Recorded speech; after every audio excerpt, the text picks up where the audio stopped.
నాకు మేజర్గా ఉండే ఒక నా బాధ ఏంటంటే సార్, నాకు ఒక ప్రొడక్షన్ హౌస్ ఎప్పుడు ఒక పెద్ద ప్రొడక్షన్ హౌస్లో నేను సినిమా చేయలేకపోయాను.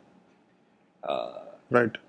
సో ఎక్కడో సార్ ఆ పెద్ద ప్రొడక్షన్ హౌసెస్ కొన్ని సినిమా స్టార్ట్ అవుతూ లాంచ్ స్టార్ట్ అవుతాయి కదా, అది చూసినప్పుడల్లా నాకు చాలా బాధేసేది అనమాట. అరే మనకి అంటే అందరూ బాగా చేస్తావు అంటారు కదా, ఒకటి ఇస్తే నాకు పెద్ద స్కోప్ దొరుకుతుంది, ఎక్కువ మంది జనాలకి వాళ్ళే రీచ్ చేస్తారు కదా అని చాలా ఎక్కువ అనిపించేది.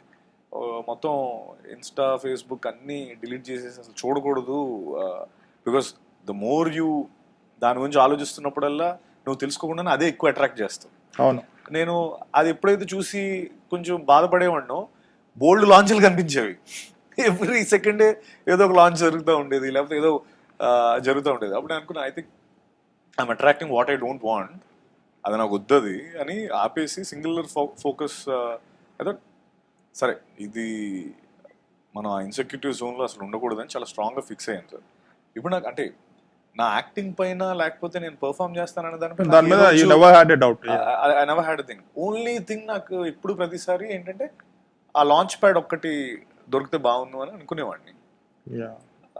అది సింగులర్ అది డిలీట్ చేసేసి నేను ఫోకస్ చేయడం స్టార్ట్ చేసినప్పటి నుంచి ఐ వెరీ హ్యాపీ.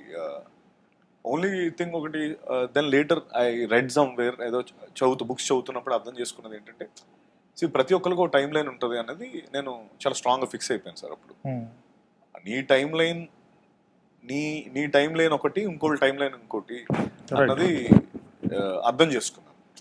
అందరికీ క్యూలో ఒకేసారి దర్శనం దొరకదు కాబట్టి కొంతమంది కొన్ని రోజులు పడుతుంది, కొంచెం వెంటనే దొరుకుతుంది.